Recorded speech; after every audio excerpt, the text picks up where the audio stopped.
Right. చూడండి, నార్మల్గా బయాలజీలోనే మనము ప్రత్యుత్పత్తి వ్యవస్థ గురించి చదువుతాం, రైటా. సో ప్రత్యుత్పత్తి వ్యవస్థ అనేది ఎన్ని రకాలు ఉంటుంది? 3 రకాలు ఉంటుంది. ఫస్ట్ వచ్చేసి ఏది? శాఖీయ ప్రత్యుత్పత్తి వ్యవస్థ. రెండోది వచ్చేసి అలైంగిక ప్రత్యుత్పత్తి వ్యవస్థ. మూడవది లైంగిక ప్రత్యుత్పత్తి వ్యవస్థ గురించి. సో ఇక్కడ మనకి శాఖీయ ప్రత్యుత్పత్తి వ్యవస్థ అనేది మొక్కల యొక్క వర్గీకరణ శాస్త్రంలో మనం అక్కడ కొద్దిగా క్లారిటీ చదివేస్తాం, రైటా. చదివిన తర్వాత నెక్స్ట్ ఏది వస్తుంది అనుకోసం అంటే అలైంగిక ప్రత్యుత్పత్తి గురించి చదివేళ్ళము, రైటా. మనకి మీకు ఇక్కడ పుస్తకాల్లోనూ కూడా మామూలు విన్నర్ పబ్లికేషన్ బుక్ ఉంది కదా. సో దాంట్లో మనం ఏం చదువుతాం అనుకోసం అంటే ప్రత్యుత్పత్తి వ్యవస్థ గురించి అనుకోసం దాంట్లో మానవుని యొక్క ప్రత్యుత్పత్తి వ్యవస్థ గురించి చదువుతాం. అంటే పురుష ప్రత్యుత్పత్తి వ్యవస్థ వస్తుంది, స్త్రీ ప్రత్యుత్పత్తి వ్యవస్థ వస్తుంది, తర్వాత ఫలదీకరణం ఏ విధంగా జరుగుతుంది అనుకోసం అనేది వస్తుంది అనమాట, రైటా. బట్ మనకి అలైంగిక ప్రత్యుత్పత్తి వ్యవస్థ గురించి చదివేళ్ళము. ఎందుకు గురించి చదివేళ్ళము? సో అలైంగిక ప్రత్యుత్పత్తి వ్యవస్థ. సో అలైంగిక ప్రత్యుత్పత్తి వ్యవస్థ అనేది ఏంట్లో జరుగుతుంది చెప్పండి, చెప్పండి రా. కొన్ని జీవులలో జరుగుతుంది, రైటా. లైంగికంగా అంటే కలవకోకున్నట్లు జరిగే ప్రత్యుత్పత్తి అలైంగిక ప్రత్యుత్పత్తి అనేది. దీంట్లో అసలు ఏ విధంగా జరుగుతుంది అనుకోసం చూద్దామండి దీంట్లో, రైటా. అర్థమైనా? రైట్. సో మీకు కొన్ని ఎగ్జాంపుల్స్ చెప్తాను. మీరు ఆల్రెడీ ఒకసారి 10వ తరగతిలో చదివి ఉంటారు, ఒకసారి గుర్తు తెచ్చుకోండి. నేను చెప్తాను ఏమనుకోసం అంటే అలైంగిక ప్రత్యుత్పత్తి వ్యవస్థలోన రైటా విచ్చిత్తి అనేది ఒకటి ఉంటుంది. విచ్చిత్తి అనేది అంటే అడ్డు తర్వాత నిలువు 2 రకాలుగా విడిపోతాయి అన్నమాట, రైటా. ఫర్ ఎగ్జాంపుల్ చెప్తానండి. ఫస్ట్ వచ్చేసి విచ్చిత్తి అనుకోసం రాసుకోండి. దీంట్లో నా లైంగిక ప్రత్యుత్పత్తి వ్యవస్థలోన విచ్చిత్తి. దీనికి 2 రకాలు ఉంటుంది.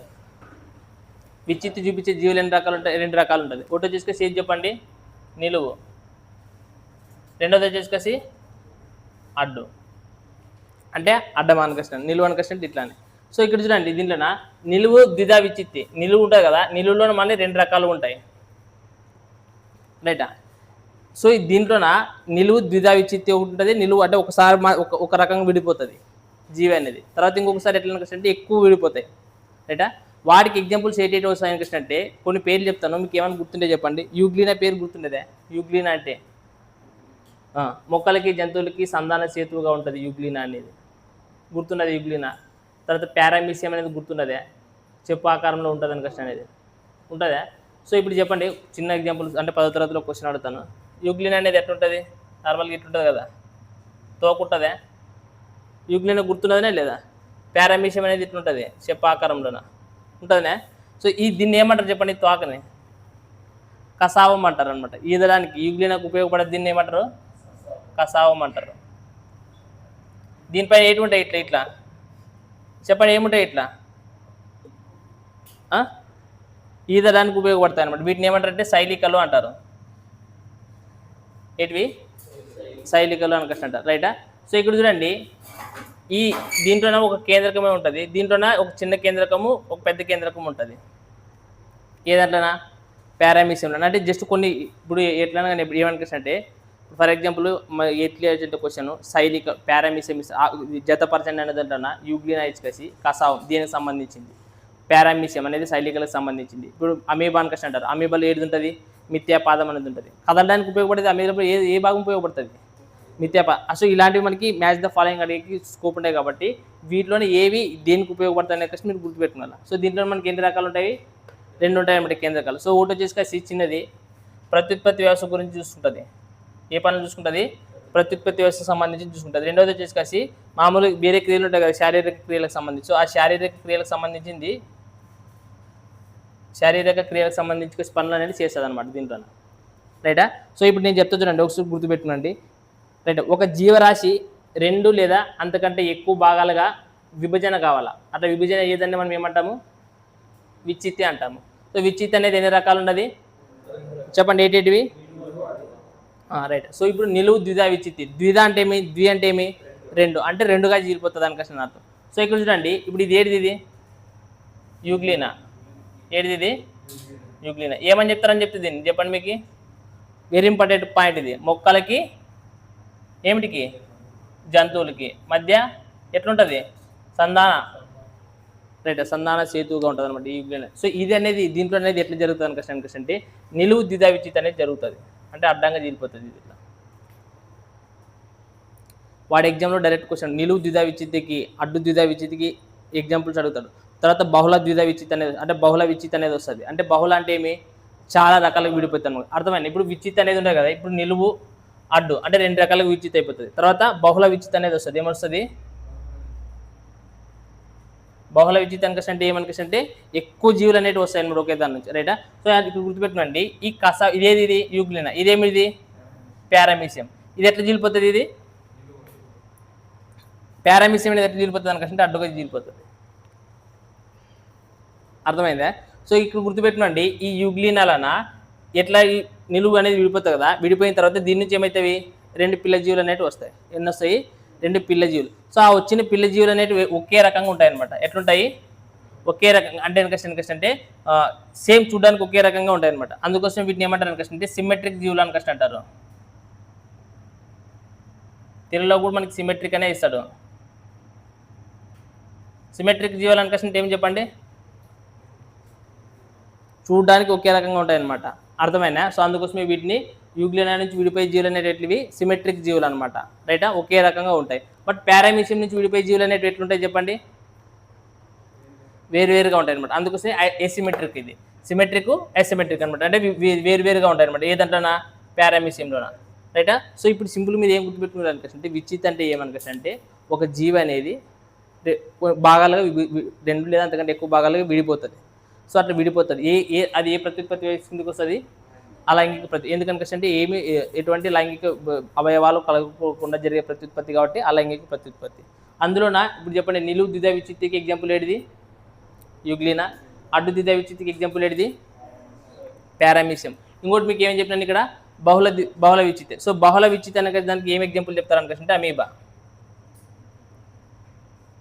బహుళ విచ్ఛిత్తికి ఎగ్జాంపుల్ మనం ఏం చెప్తాము? అమీబా. చూడండి, అమీబా అనేది నార్మల్గా మీకు దీంట్లో కూడా మామూలు ఇట్లా ఉంటుంది, ఒకటి ఏదో ఇట్లా ఉంటుంది కదా ఇది. సో దీన్ని ఏమంటారు? మిథ్యాపాదం అంటారా లేదా? మీరు చదివింటారు లేదా? ఎందుకనుకంటే అమీబాలోన మిథ్యాపాదం అనేది ఒకటి ఉంటుంది.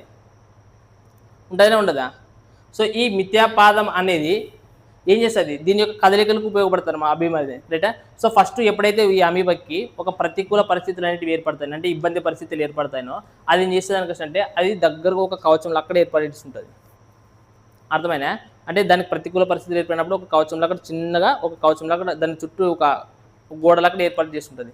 ఎప్పుడైతే తిరిగి మళ్ళీ దానికి అనుకూల పరిస్థితులు అనేవి వచ్చేస్తాయో అవి ఏమైపోతాయి అంటే చిన్న చిన్న అభిమాలుగా విడిపోయిస్తుంది అనమాట, ఎక్కువ సంఖ్యలో విడిపోతాయి అనమాట. అర్థమైనా? సో మనకు అందుకోసమే బహుళ విచ్ఛిత్తికి ఎగ్జాంపుల్గా మనం ఏం చెప్పొచ్చు? సో మీరు ఇక్కడ గుర్తుపెట్టుకోవాల్సింది ఖచ్చితంగా చూడండి, ఏ జీవి గురించి చెప్తున్నామో ఆ జీవికి మనము అది కదలడానికి ఉపయోగపడే భాగం ఏమి, రైటా? అది ఏ విచ్ఛిత్తి కిందకి వస్తుంది? నిలువు ద్విధ విచ్ఛిత్తి కిందకి వస్తుందా, లేదంటే అడ్డ విచ్ఛిత్తి కిందకి వస్తుందా, లేదంటే బహుళ విచ్ఛిత్తి కిందకి వస్తుంది అనేది గుర్తుపెట్టుకోవాలి ఇక్కడ మీరు. రైట్, గుర్తుపెట్టుకుంటారు కదా? సో ఒకసారి రాయండి ఈ పాయింట్లు ఇవి.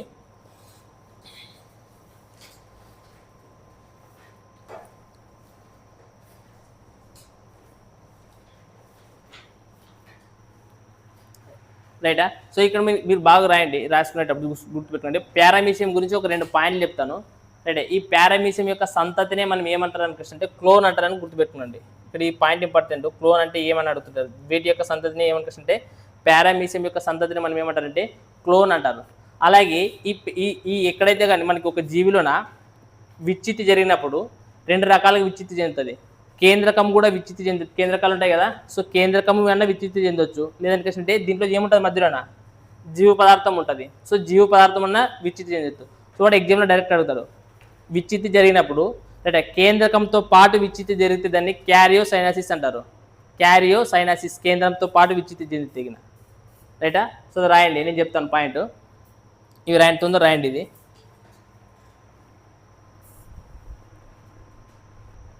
సో మనకి 2 పాయింట్లు ఇంపార్టెంట్ గుర్తుపెట్టుకోండి. ఇప్పుడు ఆ విచ్ఛిత్తి జరిగేటప్పుడు రైటా ఏదైనా కానీ ఆ జీవిలోన కేంద్రకంతో పాటు విచ్ఛిత్తి చెందితే దాన్ని ఏమంటారు?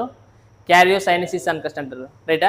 ఓన్లీ జీవ పదార్థం మాత్రం అంటే కేంద్రకం విభజన చెందుకోకున్నట్ల ఓన్లీ జీవ పదార్థం మాత్రమే విభజన చెందితే దాన్ని ఏమంటారు? సైటోకైనసిస్ అంటారు, రైటా? మీరు ఇప్పుడు అలాగే బహుళ విచ్ఛిత్తికి ఎగ్జాంపుల్ మీరు ఏం రాసుకున్నారు? అమీబా గురించి రాసుకున్నారు. సో అమీబాతో పాటు ఇంకోటి ఏమి ఉంటుంది? ప్లాస్మోడియం అనేది గుర్తుపెట్టుకున్నా, రైట్? ఏంటిది? ఈ ప్లాస్మోడియం కూడా మనకి బహుళ విచ్ఛిత్తి కిందకి వస్తుంది, రైటా? ప్లాస్మోడియం. సో దీని గురించి మాట్లాడతాను, మీకు దీని గురించి కొంచెం ఎక్స్ప్లెనేషన్ ఇస్తాను, కొంచెం చెప్తుంది చూడండి. రైట్, మనకి ఆడ ఎనాఫిలిస్ దోమ వినేర్ పేరు వినేర్నా ఏమొస్తుంది? దాని గుర్తుగా మలేరియా వస్తుందనే లేదా? సో ఇప్పుడు ఈ మలేరియా కానీ తర్వాత వైరల్ ఫీవర్ అని అంటారు కదా, ఇది టైఫాయిడ్ గురించి నేను తర్వాత మాట్లాడతాను, చూద్దాం. సో ఈ ప్లాస్మోడియం అనేది ఒక పరాన్నజీవి ఇది, రైటా. ఇంకోటి చెప్పాలనికంటే మొట్టమొదటి నిజ కేంద్రక జీవులు ఏంటంటే ప్లాస్మోడియమే, రైటా. మొట్టమొదటి ఏంటిది నిజ కేంద్రక జీవులు ఇవి,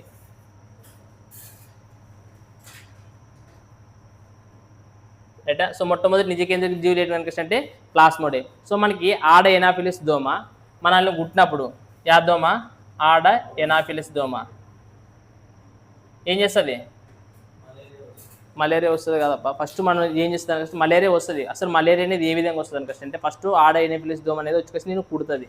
కుట్టిన తర్వాత ఏమవుతుంది, మన శరీరంలోకి ఒక పరాన్నజీవి ఫస్ట్ ప్రవేశిస్తుంది, రైటా. ఆ ప్రవేశించేది ఏంటిది అనిపిస్తుంది అంటే ఈ ప్లాస్మోడియం.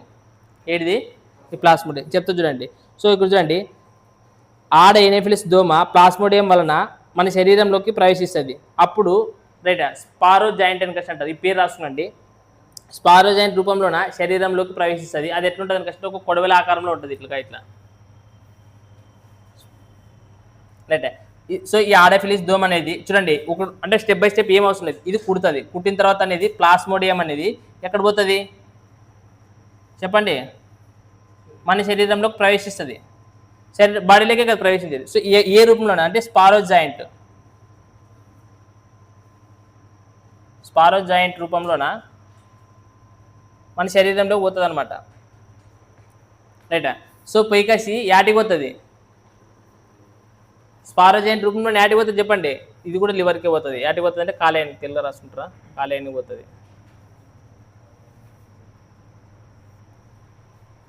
రైటా.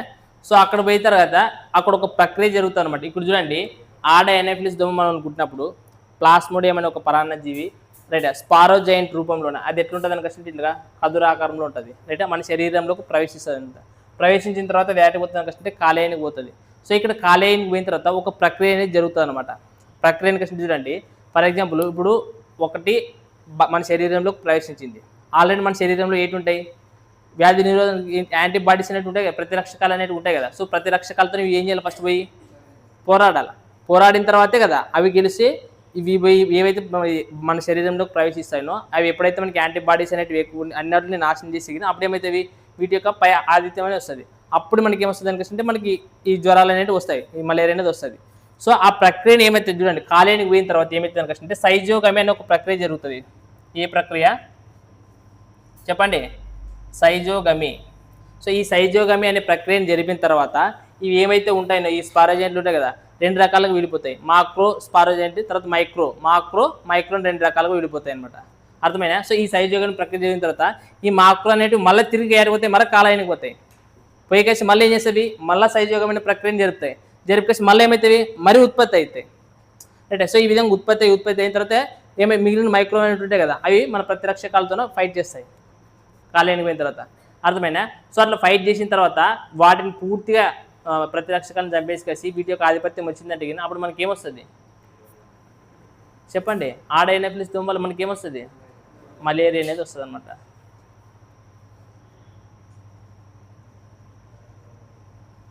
రైటా. ఏటికి చెప్తే బహుళ విచ్చితి కిందికి వచ్చింది కాబట్టి ఈ ప్లాస్మోడియం గురించి మనం ఎక్కువ చదవాల్సిన అవసరం లేదు. ఇది ఇంత గుర్తుపెట్టుకుని ఈ ప్రక్రియ గుర్తుపెట్టుకునండి, రైటా. సో ఫస్ట్ మనకి ఈ ప్లాస్మోడియం అనేది మొట్టమొదటి నిజ కేంద్రక జీవులు.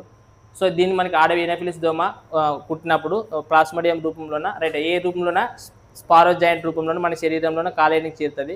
అక్కడ కాలేయం దగ్గర ఒక ప్రక్రియ నిర్వహిస్తాయి. ఆ నిర్వహించే ప్రక్రియ పేరే సైజోగమి. అంటే ఈ సైజోగమి ప్రక్రియలో ఏమైపోతాయి అంటే ఈ ప్లాస్మోడియంలు అనేవి ఉన్నాయి కదా, ఇవి ఏమైపోతాయి, సంఖ్య అనేది పెరుగుతుంది అనమాట. సో పెరిగిన తర్వాత మన ప్రతిరక్షకాలతో యుద్ధం చేసిన తర్వాత గెలిస్తే కానీ మనకి ఏమొస్తుంది, మలేరియా అనేది వస్తుంది అనమాట. ఏమొస్తుంది, తెరలుగా వస్తుంది కదా, చలి జ్వరం మనకి అంటారా లేదా. సో అదే అనమాట ఈ మలేరియా అనేది. గుర్తుపెట్టుకుంటారా, ఎంత ఉంటుంది చెప్పండి ఈ మలేరియా జ్వరం వచ్చిన మన టెంపరేచర్ అనేది దగ్గర 105, 106 టెంపరేచర్ ఉంటుంది అనమాట, రైటా. అర్థమైంది ఇది, రైట్. నెక్స్ట్ ఇంకొక ఎగ్జాంపుల్, ఇంకొక పేరు చెప్తున్నా, అది రాయండి, రైటా. కోరక్కి భవనం మనకి సైడ్ హెడ్డింగ్ పెట్టుకున్నాండి, కోరక్కి భవనం. కోరక్కి భవనం ఏం చెప్పండి, ఈ కోరక్కి భవనం మనకి ఏం చెప్పండి చెప్తాను, రాయండి. ఒక శరీరం నుంచి అదనపు నిర్మాణాలు ఏర్పడి కాసి అంటే ఒక శరీరం నుంచి అదనపు నిర్మాణాలు అనేటివి ఏర్పడి ఒక స్వతంత్ర జీవిగా మారిపోవడం, ఒక స్వతంత్రపు జీవిగా మారిపోవడాన్ని మనం ఏమంటారు అనుకోవచ్చు అంటే కోరకీభవనం అనుకోవచ్చు అంటారు అనమాట. రైటా? సో ఒక శరీరం నుంచి ఒక అదనపు కణం అనేది ఏర్పడిన తర్వాత ఆ ఏర్పడిన కణం ఏదైతే ఉంటుందో ఒక స్వతంత్ర జీవిగా మారిపోవాలా. అట్లా మారిపోతే ఏమంటారు? పోరకీభవనం అనుకోవచ్చు అంటారు. సో దానికి ఎగ్జాంపుల్ మీరు ఖచ్చితంగా గుర్తుపెట్టుకోవాలా. రైటా? ఆ ఎగ్జాంపుల్ ఏదనుకోవచ్చు హైడ్రా అంటారు. వెరీ వెరీ ఇంపార్టెంట్ చూడండి. నేను ఇప్పుడు చెప్పిన అన్నట్లో మీరు గుర్తుపెట్టుకోవాల్సింది ఇవే. విచ్చిత్తి జరిగినప్పుడు బాలా విచ్చిత్తి ఏది జరుగుతుంది, ద్విధా విచ్చిత్తి అడ్డుని ఎన్నోటికి ఎగ్జాంపుల్స్ చెప్పినా లేదా? సో ఎగ్జాంపుల్స్ ఎగ్జామ్ ఇంపార్టెంట్, ఎగ్జామ్లో ఖచ్చితంగా అడుగుతారు. సో మనకి కోరకీభవనానికి ఎగ్జాంపుల్ ఏది? హైడ్రా. హైడ్రా. రైటా? చూడండి ఫర్ ఎగ్జాంపుల్ అంటే ఇట్లా చెప్పకూడదు కానీ నేను నార్మల్ ఒక ఎగ్జాంపుల్ తీసుకొని చెప్తాను. మీకు అరటి మొక్కలు ఉంటాయి కదా, అరటి చెట్లు ఎట్లా మొలుస్తాయిరా? అరటి చెట్లు ఉంటాయి కదా, ఎట్లా అడుగుతాయి? సపరేట్ ఇత్తనాలు వేసుకొని నడుతారా? అంటే డబల్ పెరుగుతాయి, అంటే చిన్న సైడ్ పెరుగుతుంది. పెరిగిన తర్వాత మరి దాన్ని ఏం చేస్తారు? సపరేట్ మళ్ళీ ఒక చెట్టుగా అయితేనే లేదా? సో అట్లా ఎగ్జాంపుల్ చెప్పడానికి అనమాట ఇది హైడ్రా అనేది. రైట్? సో ఆల్రెడీ ఒక నిర్మాణం అనేది ఉంటుంది, దాంట్లో మరి పక్కన ఒక చిన్న నిర్మాణం అనేది వస్తుంది. వచ్చిన తర్వాత మరి అది ఏమిటిగా కన్వర్ట్ అవుతుంది? మరి సపరేట్ ఒక మొక్కగా కన్వర్ట్ అవుతుంది అనమాట. సో దాన్ని ఏమంటారు? కోరకీభవనం అంటారు. ఎగ్జాంపుల్ ఏం గుర్తుపెట్టుకున్నారు? కోరకీభవనం అనుకోవచ్చు అంటే హైడ్రా అనుకోసం గుర్తుపెట్టుకున్నారు. రైటా? సో నార్మల్గా మీకు ఇది ఎట్లుంటుంది అనుకోవచ్చు అంటే కావాలంటే సెల్ఫోన్లో కొట్టుకుంటే అప్పుడు మాకు గూగుల్లో కొడితే ఇట్లా వస్తుంది అనమాట. ఇట్లుంటుంది ఇట్లా ఇక్కడ ఏం చేస్తాను అనుకోవచ్చు ఇట్లా అక్కడ చిన్న మొక్క పెరికాసి అది మళ్ళీ ఒక సపరేట్ మొక్కగా పెరుగుతుంది. కావాలంటే హైడ్రా అనేది ఈ విధంగా ఉంటుంది, గుర్తుపెట్టుకోండి. రైటా? ఏమంటారు? ఎందుకోసం వీటిని ఏమంటారు? హైడ్రా అనే జీవుల్ని స్థానబద్ధ జీవులు అనుకోవచ్చు అంటారు. రైటా? సో స్థానబద్ధ జీవులు అనుకోవచ్చు ఏంటివి చెప్పండి. వాటి స్థానాన్ని అంటే మార్చుకున్నాడు, ఒక దగ్గర అతుక్కుని ఉంటాయి అనుకోవచ్చు చెప్పేటారు అనమాట స్థానబద్ధ జీవులు అనుకోవచ్చు. రైట్? హైడ్రా అనుకోవచ్చు గుర్తుపెట్టుకోండి. రైట్? నెక్స్ట్ వచ్చేసి ప్లాస్మోటమీ. నెక్స్ట్ ఏ సైడ్ నీకు ప్లాస్మోటమీ. రైట్? ప్లాస్మోటమీ అని చెప్తాను, రాసుకున్నాండి. రైట్? కేంద్రక విభజన జరగకుండా, రైటా? కేంద్రక విభజన అనేది జరగకోకుండా కేవలం కణద్రవ్య విభజన మాత్రమే జరిగితే దాన్ని ప్లాస్మోటమీ అనుకోవచ్చు అంటారు. రైటా? ఏం ప్లాస్మోటమీలో ఏ విభజన జరుగుతుంది? కేంద్రక విభజన జరుగుతుంది. కేంద్రక విభజన జరగకుండా ఓన్లీ జీవ పదార్థం యొక్క విభజన మాత్రమే జరుగుతుంది, దాన్ని ఏమంటారు? ప్లాస్మోటమీ అంటారు. దీనికి ఎగ్జాంపుల్ వచ్చేసి ఏం గుర్తుపెట్టుకుంటారంటే ఓపరైనా. ఫర్ ఎగ్జాంపుల్ మీకు చూడండి ఒక చిన్న ఎగ్జాంపుల్ చెప్తాను. ఫర్ ఎగ్జాంపుల్ ఇది ఒక జీవి అనుకోండి, దీంట్లో కేంద్రకాలు ఉన్నాయిరా, చాలా కేంద్రకాలు ఉన్నాయి. ఇట్లా కేంద్రకాలు ఉంటాయి అనుకున్నాను. ఫర్ ఎగ్జాంపుల్ మీరు ఏమిది? జీవ పదార్థం. ఇది మీ ఇంకొంటుంది లేదు, లోపల ఉంటుంది జీవ పదార్థము. సో ఈ జీవ పదార్థం అనేది ఇట్లా ఉంటుంది. సో ఈ జీవ పదార్థంలో మనకి ఏం విభజన చెందకూడదు? ఏం విభజన చెందకూడదు? కేంద్రకం అనేది విభజన చెందకూడదు. ఓన్లీ ఇప్పుడు ఏం విభజన చెందింది దీంట్లో చెప్పండి? జీవ పదార్థం మాత్రమే. కేంద్రకాలు ఏమైనా విభజన చెందినాయా? ఏదైనా చీలిపోయినాయి కేంద్రకాలు అనేది? లేదు కదా. సో ఇట్లా ఓన్లీ జీవ పదార్థం మాత్రమే విభజన చెందాలి. అట్లా చెందితే దాన్ని ఏమంటారంటే ప్లాస్మోటమీ. సో ప్లాస్మోటమీకి ఎగ్జాంపుల్ ఏమైనా గుర్తుపెట్టినారు ఖచ్చితంగా మీరు? ఓపరైనా. ఇప్పుడు చెప్పండి కోరకీభవనానికి ఎగ్జాంపుల్ ఏడిది? హైడ్రా అని చెప్పాలి. అట్లా ప్లాస్మోటమీకి ఎగ్జాంపుల్ ఏది వచ్చేసి ఏమి? ఓపరైనా అనేది జీవులను గుర్తుపెట్టుకోవాలి మీరు. రైటా? రైట్. నెక్స్ట్ ఇంకోటి రాయండి.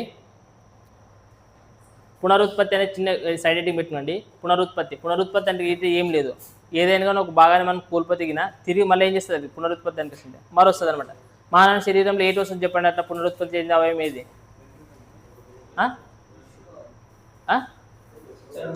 చర్మము, వెంట్రుకలు, ఇంకా ఏంటిది?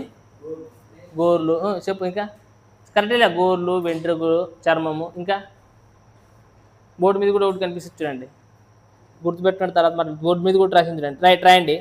కొన్ని జీవరాశులు శరీర భాగాలని ముక్కలు చేయడం వల్ల కూడా పునరుత్పత్తి అనేది చూపిస్తాయి అన్నమాట. రైటా? అందులో బెస్ట్ ఎగ్జాంపుల్ ఏం చెప్పండి? వానపాము. పునరుత్పత్తి చెందేటివి జీవులు ఏంటేటివి? వానపాముని మీరు 2 ముక్కలు చేయండి, తల తోక కట్ చేసిగిన తోక భాగం చనిపోతుంది, మరి ఈ తలకాయ భాగం ఏమైతుంటుంది? మళ్ళీ ఏమవుతుంది?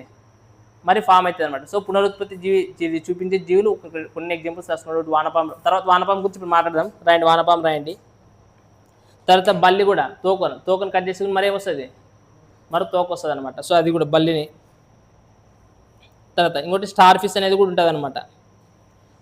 రైటా? సో ఇవన్నీ మనకి ఎక్కువ పునరుత్పత్తిని చూపిస్తాయి అనమాట.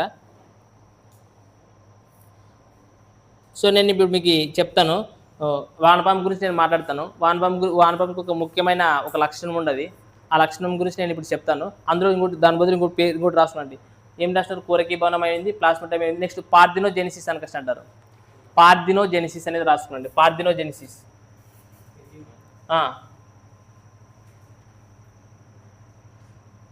పార్థినోజెనిసిస్ అనేది రాసుకోమని చెప్తాను. పార్థినోజెనిసిస్ అంటే శుక్ర అండ కణాలు కలయిక లేకోకుండా రైటా రైట్. ఇప్పుడు మీకు నెక్స్ట్ పురుష ప్రత్యుత్పత్తి వ్యవస్థ, స్త్రీ ప్రత్యుత్పత్తి వ్యవస్థ, ఈ రెండు గురించి చదివేటప్పుడు అండ కణాలు అనేటివి, శుక్ర కణాలు అనేటివి వస్తాయి. సో ఈ అండ కణాలు, శుక్ర కణాలు అనేటివి ఏం జరగకూడదు?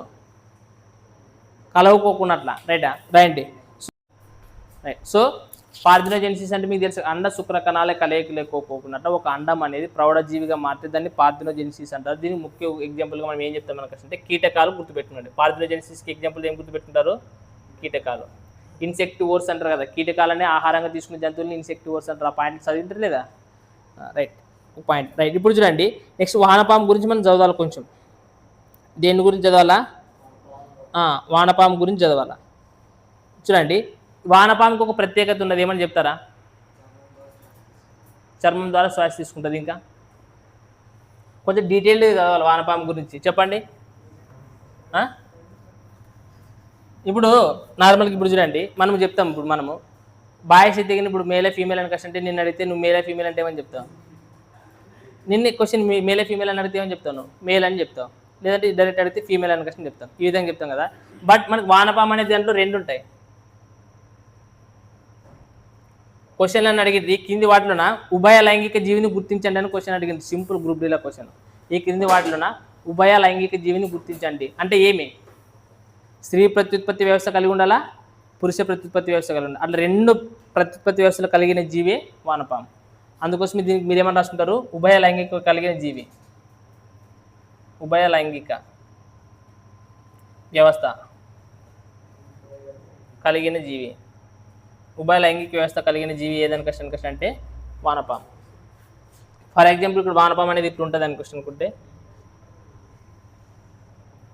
రైట్. దీంట్లో ఈ వానపాము అనేది మీకు కనపడదు కానీ ఇట్లా ఉంటుంది దాంట్లో భాగాలు ఫస్ట్. రైటా? సో ఇట్లుంటాయి. సో దాంట్లో ఇక్కడ చూడండి అట్లా రాసినప్పుడు ఇక్కడ అనేది రైటా, దీంట్లోన ఎన్ని పెట్లు ఉన్నాయి? ఇట్లా చాలా పెట్లు ఉంటాయి దీంట్లోన. అందులో ఎన్నోదంటే చూడండి 10 మరియు 11 ఖండితాల్లోన పురుష ప్రత్యుత్పత్తి వ్యవస్థ అనేది ఉంటుంది. దేంట్లోన 10, 11 ఖండితాల్లోన ఫర్ ఎగ్జాంపుల్ ఇది 10వది అనుకునండి, ఇది 11వది అనుకునండి. ఇక్కడ ఏముంటుంది? పురుష ప్రత్యుత్పత్తి వ్యవస్థ అనేది ఉంటుంది. నెక్స్ట్ వచ్చేసి 14వ దాంట్లోన 13, 14 లేదంటే జస్ట్ 13 అని రాసుకోండి. ఇక్కడ 13 అని రాసిస్తాను. ఇంకా పెద్దగా గీస్తాను ఎందుకంటే క్లైటెల్లం అనేది ఒకటి వస్తుంది ఇక్కడ మనకి. సో ఇక్కడ వచ్చేసి స్త్రీ ప్రత్యుత్పత్తి వ్యవస్థ అనేది రాసుకోండి. రైటా? సో మనకి వెరీ వెరీ ఇంపార్టెంట్ పాయింట్, ఉభయ లైంగిక వ్యవస్థ కలిగిన జీవి ఏదైనా వానపాము అని అందరూ చెప్తాం. ఇట్లా ఇట్లా ఖండితాలు అనేవి ఉంటాయి అనమాట. ఏముంటాయి? వానపాము ఈ విధంగా ఉంటాయి కదా, ఇట్లా ఏముంటాయి అంటే ఖండితాలు ఉంటాయి. ఏటుంటాయి? ఖండితాలు ఉంటాయి. ఇది ఖండితాలు కలిగింది 10 మరియు 11 దాంట్లో ఏ వ్యవస్థ ఉంటుంది? ఒకవేళ 13వ ఖండితాలను అయితే గిన స్త్రీ ప్రత్యుత్పత్తి వ్యవస్థ. మరి ఫలదీకరణం అనేది ఎక్కడ జరుగుతుంది వానపాములోన? ఫలదీకరణం అనేది క్లైటెల్లం అనేది ఒకటి ఉంటుంది అనమాట. ఏముంటుంది? క్లైటెల్లం రాసుకోండి. క్లైటెల్లం. సో ఈ క్లైటెల్లం అనే ఒకటి ఇట్లా ఒక పొరలాకుడు ఉంటుంది ఇట్లా. సో ఈ క్లైటెల్లం అనే భాగంలోన ఫలదీకరణం అనేది జరుగుతుంది అనమాట వానపాములోన. రైటా? సో అది ఎక్కడి నుంచి ఎక్కడ ఎన్ని ఖండితాలు ఉంటుంది అంటే 14, 15, 16, 17 14 నుంచి 17 వరకు ఉండే ఖండితాల్లోనే ఏముంటుంది అంటే క్లైటెల్లం అనే ఒక భాగం ఉంటుంది. ఈ క్లైటెల్లం అనే భాగంలో మనకి ఏం జరుగుతుంది? ఫలదీకరణం అనేది జరుగుతుంది అనమాట. అది గుర్తుపెట్టుకోండి. రైటా?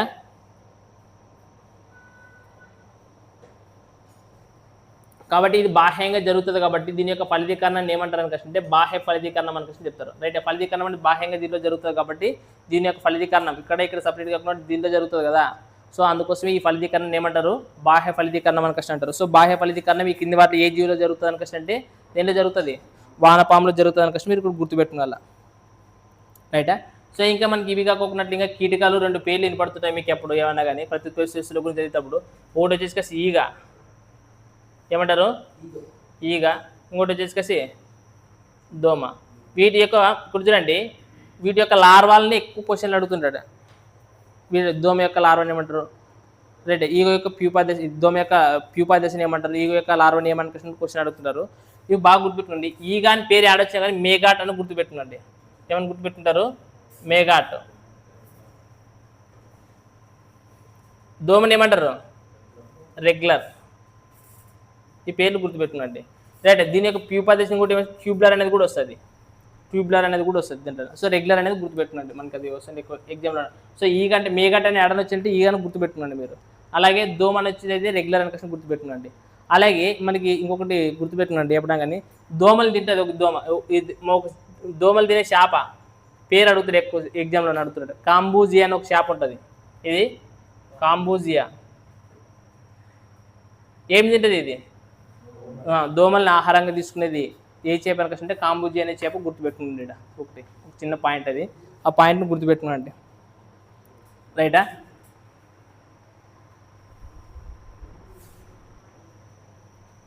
రైట్. చూడండి ఒకసారి ఏమి ఇచ్చినారంటే కీటకాహార మొక్కలు. ఒకసారి ఈ కీటకాహార మొక్కలు పేర్లు గుర్తుపెట్టుకున్నారు. 4 ఉంటాయి మీకు ఇంపార్టెంట్వి.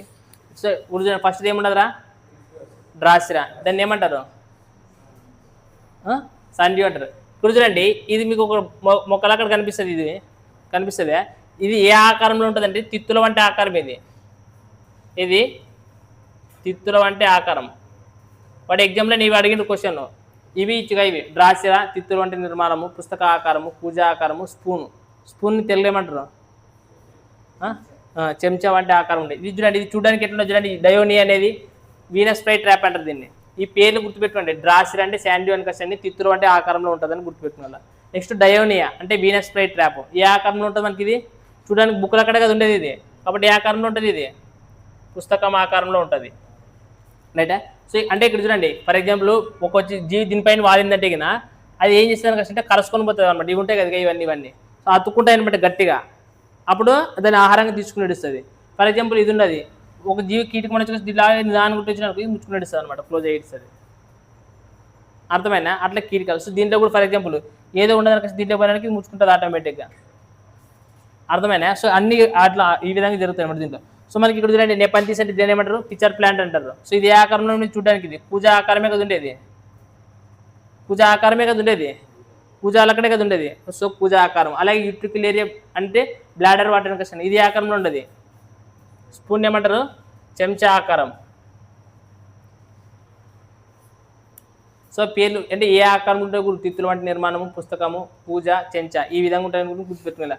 సో డ్రాసిరా, డయోనియా, నెపంతిస్, యూట్రికల్ ఏరియా ఆ పేర్లు గుర్తుపెట్టుకోండి. ఇంగ్లీష్లో కూడా గుర్తుపెట్టుకునేలా.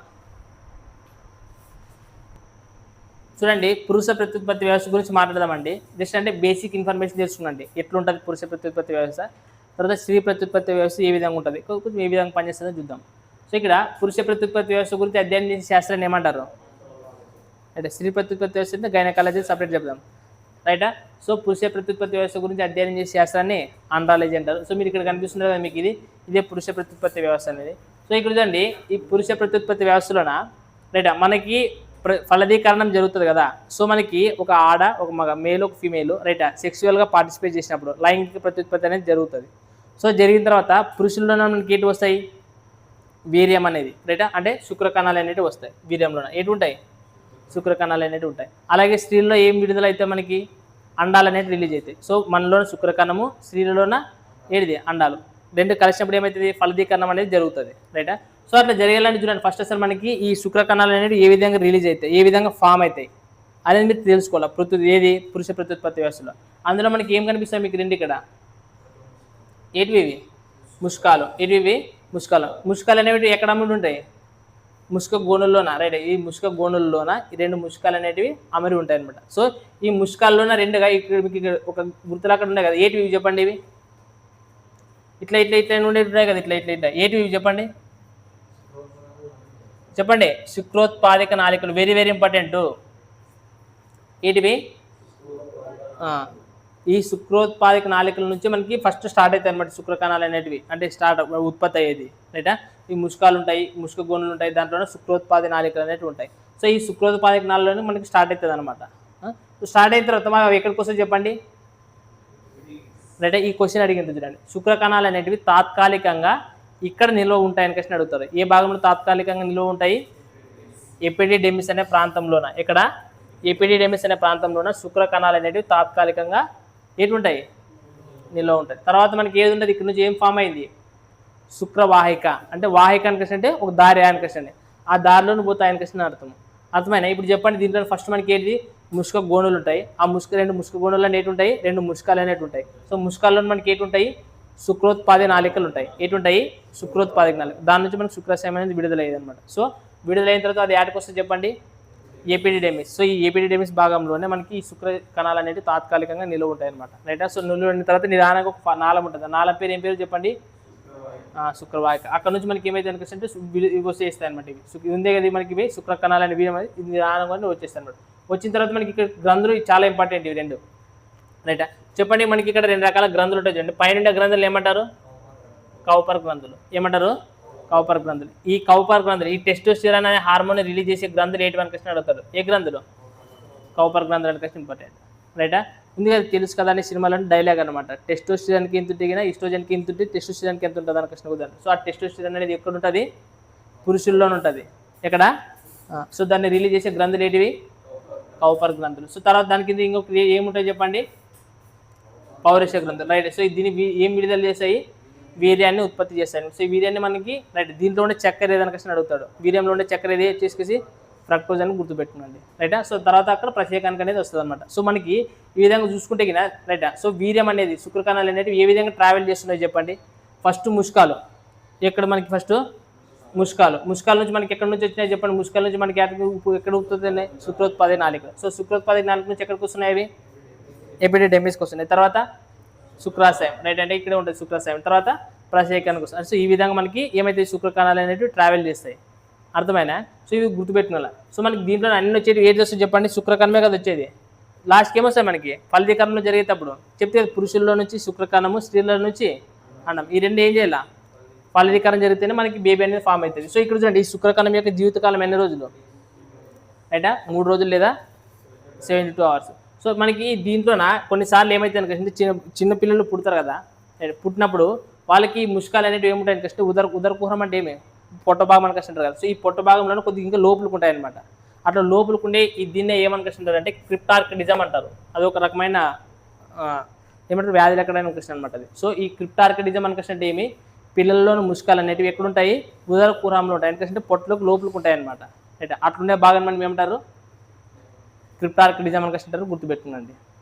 రైటా? ఏమైనా డౌట్ ఉంటుంది దీంట్లోనా? చూడండి ఒకసారి మీరు స్త్రీ ప్రత్యుత్పత్తి వ్యవస్థ గురించి మనము అధ్యయనం చేసే శాస్త్రాన్ని ఏమంటారు? గైనకాలజీ అని అంటారు. సో ఈ ఒకసారి బొమ్మను మీరు జాగ్రత్తగా అబ్జర్వ్ చేసే ఇక్కడ చూడండి. మనకి ఇంతకుముందు పురుష ప్రత్యుత్పత్తి వ్యవస్థలో శుక్ర కణాలు అనేవి విడుదలవుతాయి కదా. అసలు శుక్ర కణాలకి బేసిక్ ఎక్కడ ఏర్పడుతుంది మనకి చెప్పండి? ముష్కాల దగ్గర. రైట్. అక్కడే శుక్రోత్పాదక నాళికలు అనేవి మనకి రిలీజ్ చేస్తారని చెప్తుంది కదా. సో మనకి ఇక్కడ స్త్రీ ప్రత్యుత్పత్తి వ్యవస్థలో మీరు బాగా గుర్తుపెట్టుకోవాల్సిన పాదం ఏమి? ఇది గుర్తుపెట్టుకోండి. ఇది ఉన్నాయి. ఇవి ఏమంటారు చెప్పండి? దీన్ని ఇదిగా పేరు రాసింది ఏమంటారు? గ్రాఫియన్ పుట్టిక అంటారు. ఏమంటారు దాన్ని? గ్రాఫియన్ పుట్టిక. ఇది చూడండి. సో ఇవి స్త్రీబీజ కోశాలు. ఇవి నార్మల్గా స్త్రీబీజ కోశాలు. సో దీంట్లోనే ఉన్నాయి కదా ఇవన్నీ. గ్రాఫియన్ పుట్టిక అని చెప్తున్నాను. ఇక్కడ చూడండి. సో ఈ స్త్రీబీజ కోశాలు అనేటివి వీటి నుంచే మనకి స్టార్ట్ అవుతుంది అనమాట. అన్నం రిలీజ్ అవుతుంది. స్టార్టింగ్ ఎక్కడి నుంచి స్టార్ట్ అవుతుంది? ఈ స్త్రీబీజ కోశాల నుంచి స్టార్ట్ అవుతుంది అనమాట. సో ఈ స్త్రీబీజ కోశాల్లో మనకి అన్నం అనేది రిలీజ్ అవుతుంది. సో ఆ స్త్రీబీజ కోశాల్లో నేటి ఉంటుంది గ్రాఫియన్ పుట్టుక అనేది ఉంటుంది. సో దీంట్లో మనకి ఏం తయారవుతుంది? అన్నం అనేది తయారవుతుంది. ఇక్కడ చూడండి, ఈ గ్రాఫియన్ పుట్టిక కోసము మనకి ఇక్కడ 2 రకాల హార్మోన్స్ పనిచేస్తాయి. ఆ 2 రకాల హార్మోన్స్ మీరు ఖచ్చితంగా గుర్తుపెట్టుకోవాలి. అందులో ఫస్ట్ వచ్చేసి ఏంటి? FSH ఫోలికల్ స్టిమ్యులేటింగ్ హార్మోన్ అంటారు. FSH అంటే ఏమి?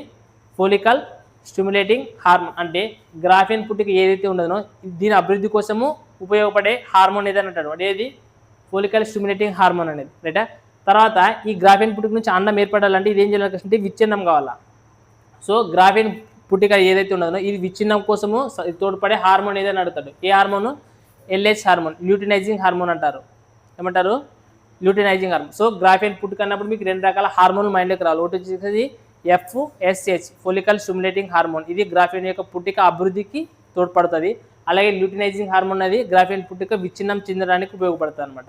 రైట్. సో ఈ విధంగా స్త్రీబీజ కోశంలో ఈ గ్రాఫియన్ పుట్టుక విచ్ఛిన్నం చెందడం వల్ల ఏం ఏర్పడుతుంది అంటే అండం అనేది ఏర్పడుతుంది. సో అండం అనేది ఏ విధంగా ట్రావెల్ అవుతుందో చూడండి. సో 3BG క్వశ్చన్లో మనకి ఏం తయారైంది, ఇప్పుడు ఇక్కడ అన్నం ఫామ్ అయింది. సో అన్నం ఫామ్ అయిన తర్వాత మనకి ఎక్కడ పోతుంది చెప్పండి, ఒక ట్యూబ్ లాగా ఉందే లేదు ఇదన్నీ.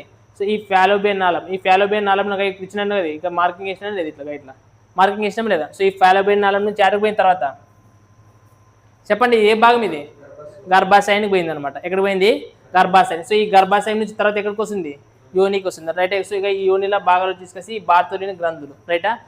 వదులుగా లూజుగా ఉండేదానికి ఉపయోగపడే గ్రంథులు ఏదైనా కష్టంటే ఈ బార్తోలిన గ్రంథులు కష్టం గుర్తుపెట్టుకోండి. సో ఈ విధంగా మనకి ఏంటిది అన్నం అనేది ట్రావెల్ అవుతుంది, రైటా. సో అందుకోసం ఇక మీరు చదవని కావాలంటే 3BG కోశాలు, ఇక్కడ నుంచి ఏమిది గ్రాఫియన్ పుట్టుక. సో ఈ గ్రాఫియన్ పుట్టుకలో మనకి అన్నం తయారైతుంది, తర్వాత ఎక్కడ పోతుంది, ఫాలోబియన్ నాళానికి, తర్వాత గర్భాశయానికి, గర్భాశయం నుంచి యోనికి అనేది పోతుంది. సో ఈ విధంగా ట్రావెల్ అవుతుందని గుర్తుపెట్టుకోండి.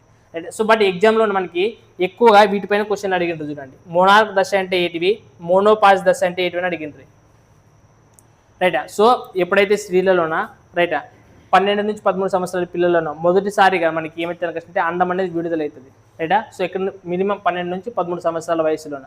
సో మొట్టమొదటి అన్నం అట్లా విడుదలయ్యే కాలాన్ని మనం ఏమంటారు అంటే మోనార్క్ దశ అంటారు. ఏ దశది, మోనార్క్ దశ అంటే మొట్టమొదటిసారిగా అన్నం విడుదలయ్యే కాలం ఇది. నెక్స్ట్ వచ్చేసి స్త్రీలకి 45 నుంచి 50 సంవత్సరాలు, కానీ పురుషుల్లోనే చనిపోయినంత వరకు అనేది శుక్రకణాల ఉత్పత్తి అనేది జరుగుతుంది, కానీ స్త్రీలలోనే అన్నం ఉత్పత్తి అనేది ఆగిపోతుంది. ఎప్పుడు చెప్పండి, 45 నుంచి 50 సంవత్సరాల వయసు వచ్చినప్పుడు, రైట్. ఈ అన్నం విడుదల అనేది ఆగిపోతుంది. పాజ్ అంటే ఏం చేస్తాం ఇంగ్లీష్లో, పాజ్ అంటే ఏమి, ఆగిపోవడమే కదా. అందుకోసం చూడండి మోనోపాజ్ దశ అంటే అండము ఆగిపోతుంది, రైట్. పాజ్ అంటే ఆగిపోవడం. సో అండం విడుదల ఆగిపోతుందని ఏమంటే మోనోపాజ్. ఇది సహజంగా జరిగేటివి.